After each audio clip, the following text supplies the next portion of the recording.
Hello everyone, welcome to my channel. I am Balaji Chandrasekharan. Today I will be discussing one of the key features of Java 8, the Lambda expressions and its usages. Lambda expressions are a new and important feature introduced in Java SE 8. One issue with anonymous class is that if the implementation of your anonymous class is very simple, such as an interface that contains only one method, then the syntax of anonymous class may seem unwieldy and unclear. In these cases, you are usually trying to pass functionality as an argument to another method. Lambda expressions enable you to do this, to treat functionality as method argument or code as data.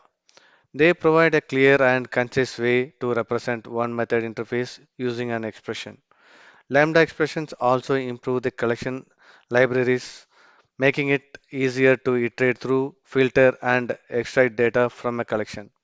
In addition, new concurrency features improve performance in multi-core environments. Note that a lambda expression looks a lot like a method declaration. You can consider lambda expressions as anonymous methods, that is, methods without a name. Lambda expressions can be applied to all functional interfaces, that is, all the interfaces that has only one abstract method in an interface and is a single abstract method interface. Lambda expressions address the bulkiness of anonymous inner classes by converting 5 lines of code into a single statement. This single horizontal solution solves the vertical problem presented by inner classes.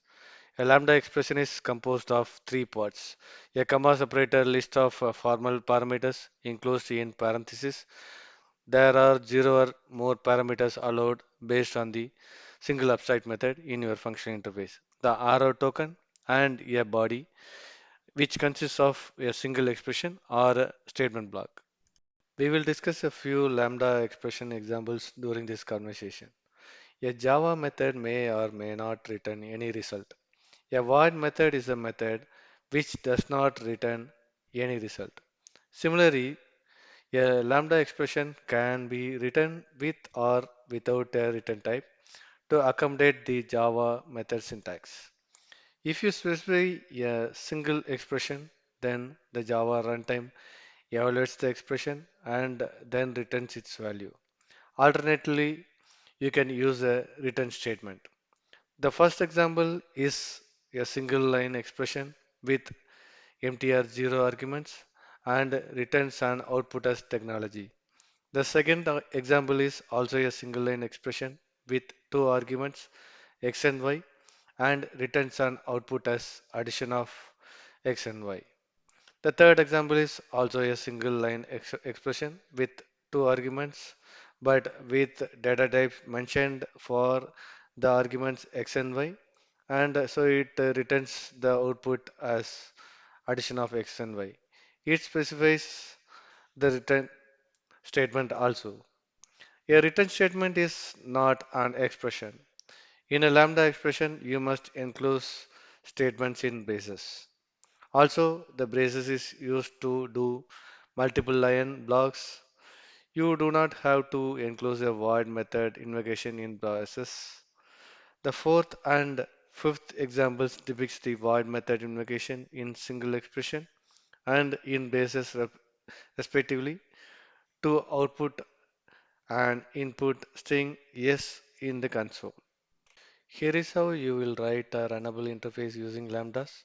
Here we created two instances of runnable, one with anonymous class and the other with the lambda expression. In both cases, notice that no parameter is passed and so is returned.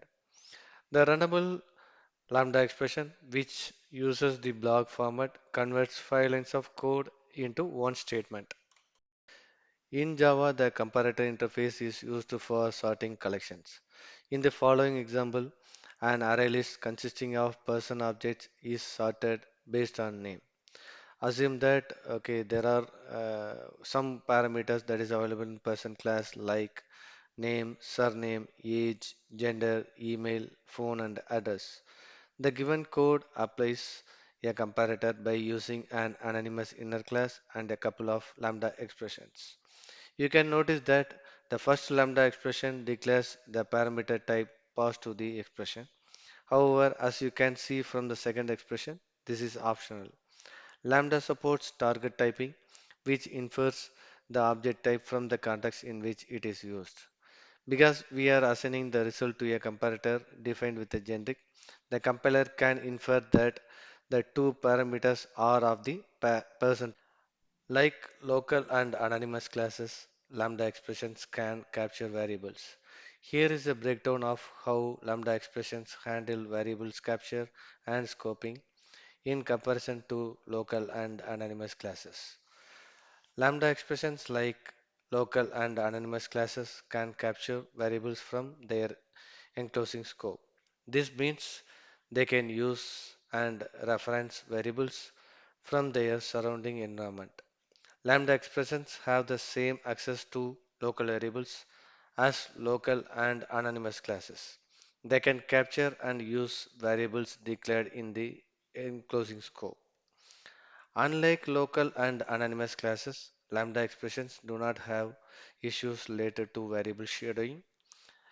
They do not introduce a new level of scoping, which can prevent unintentional shadowing of variables. Lambda expressions follows lexical scoping rules. This means that the variables referenced inside a lambda expressions are resolved based on their lexical context in the enclosing environment. No inheritance of names. They rely on variables available in the lexical scope, and there is no implicit introduction of names from the parent class of interface. Declarations inside a lambda expression are interpreted in the same way as in the enclosing environment. This ensures consistency and clarity in how variables are treated within the lambda expression.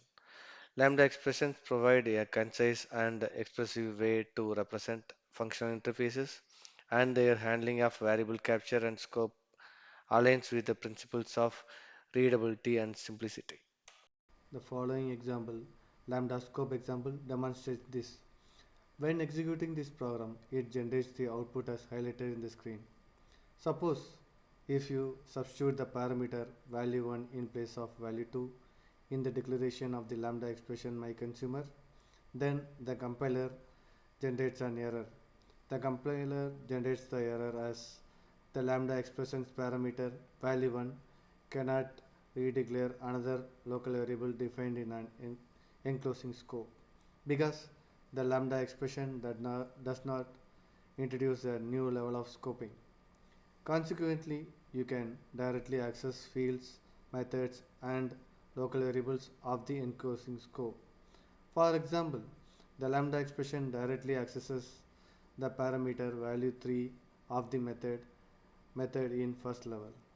To access variables in the enclosing class, use the keyword this. In this example, this dot value 1 refers to the member variable value 1 of class first level. However, like local and anonymous classes, a lambda expression can only access local variables and parameters of the enclosing block that are final or effectively final. In this example, the variable value 3 is effectively final. Its value is never changed and after it is initialized. However, suppose that you try to do an assignment for the variable value 3 in, in the lambda expression my consumer. Because of this assignment statement, the variable value 3 is not effectively final anymore. As a result, the Java compiler generates an error message similar to local variable value 3 defined in an enclosing scope must be final or effectively final. Hope you can see the list of compilation errors as discussed in the context. You can serialize the lambda expression if its target type and its captured arguments are serializable. However, like inner classes, the serialization of lambda expression is strongly discouraged. Let us go through a simple example of serializing and deserializing a lambda expression. In this example, we will use a functional interface that extends serializable and a lambda expression that captures a local variable. In this example, the serializable function is a functional interface with a single method apply that extends serializable. We create a lambda expression multiplied by 2 that multiplies its arguments by a local variable factor. The lambda expression is then serialized to a file lambda.ser and then deserialized back into another instance. After deserialization, we use the deserialized lambda expression to apply the function and print the result. Remember, for successful serialization of lambda expressions, the function interface needs to extend serializable and any captured variables must be serializable as well. In this case, the local variable factor is implicitly final, making it eligible for capture by the lambda expression and therefore serializable. Thanks for watching my video.